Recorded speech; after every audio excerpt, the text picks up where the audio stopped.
Granny flats to hit the rental market. Let's have a look.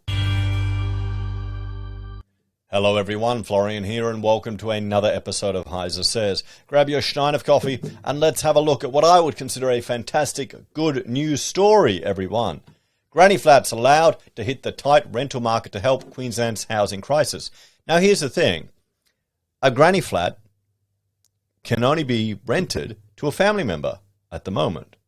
This is changing. So you can rent it out to someone who isn't related. So there's a property up the road, which is owned by, I think, an Indigenous housing provider. And they've got 2 dwellings on this block, but one's a granny flat. So technically everyone's meant to be related in that property.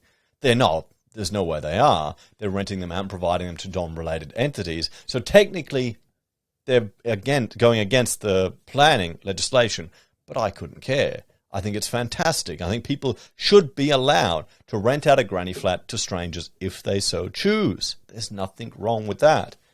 And this is just showing you some of the archaic controls the state has over how people can live their own lives. So this is a good move in the right direction.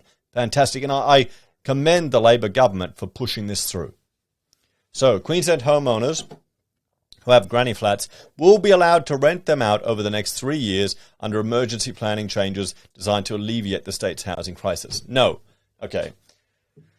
I mean, I gave praise to the Labor government, but they need to make a permanent change to the legislation.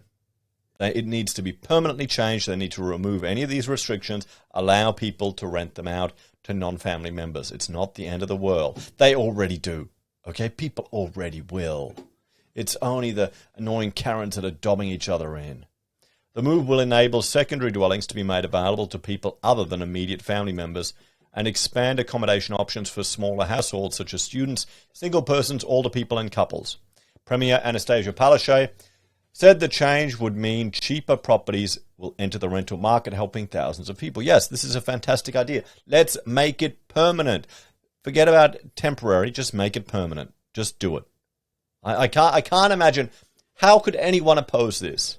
How could anyone oppose it? Only jealous people that don't have a granny flat, they'd be the ones opposing it. Currently, secondary dwellings are only to be used by family, the Deputy Premier said. At the same time, Queenslanders are sleeping in their cars or tents. Mr. Miles said using underutilised granny flats was quicker than building new accommodation. It also allows homeowners to earn rent, helping them meet the increased cost of living, he said. Or what you could do, you could buy a transportable, build a granny flat instantly on your house and then rent it out. Cha-ching. They'll still need to comply with all council regulations, building codes, as well as fire safety regulations. So they may need to get a safety inspection. Planning Institute of Australia President Shannon Batch said the changes could meet some of Queensland's diverse housing needs. This change highlights how good planning can help address our housing challenges and reduces barriers to more diverse housing forms, she said. What I would say, it highlights the fact that planning is really restricting people's behavior much more than it should. I mean, how many people didn't realize you couldn't rent a granny flat out to a stranger? Mr. Miles said the changes would be reviewed after 3 years to ensure there was no unintended consequences and consider future housing supply. Deputy Opposition Leader Jared Beljek, I'm sure I butchered that, said he supported the granny flat changes. We support anything that gets a roof over Queenslanders' heads. So, new housing data revealed. Housing Minister Leanne Enoch said the latest data for the Social Housing Register showed some stabilisation, with almost 500 fewer households on the register than last year. It also indicates single people, including those aged over the age of 55, now make up the majority of those on the Social Housing Register. In fact, the most common cohorts of household on the social register is single people. Ms. Enoch said that data informs the allocation of social housing and identifies areas for new social housing.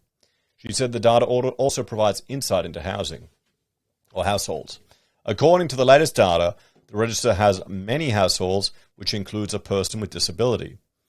This, along with the number of people aged over 55, reinforces our commitment to building social housing that is accessible and built to livable design standards that allow tenants to age in place. Now, here's the thing.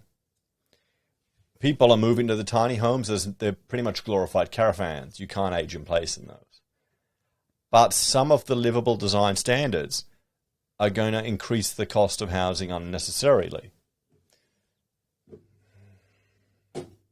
As CNOC said, in 21-22, the government provided 200,000 forms of housing assistance to Queensland households, including emergency, social, private marking assistance and homelessness services.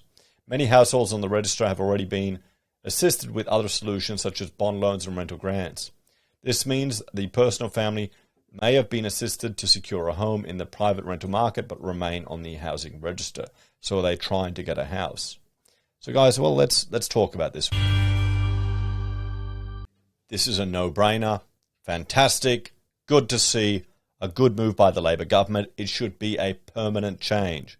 People should be allowed to rent a granny flat out to who they choose. We need to have more freedom, more individual responsibility put in the hands of our citizens. The government needs to step away. Step away. Get out of our business. Let people do business. Let people provide housing solutions when they can, because guaranteed they already are. I bet you people already are. Some people don't even realize that. If this becomes permanent, it's also going to increase the value of every house that has a granny flat. What do you think, guys? Let me know. How could anyone be opposed to this unless they're a jealous little complainer? As always, thanks for watching. Check out my other channels, HeiseBim and HeiseSays International, for other content that I create.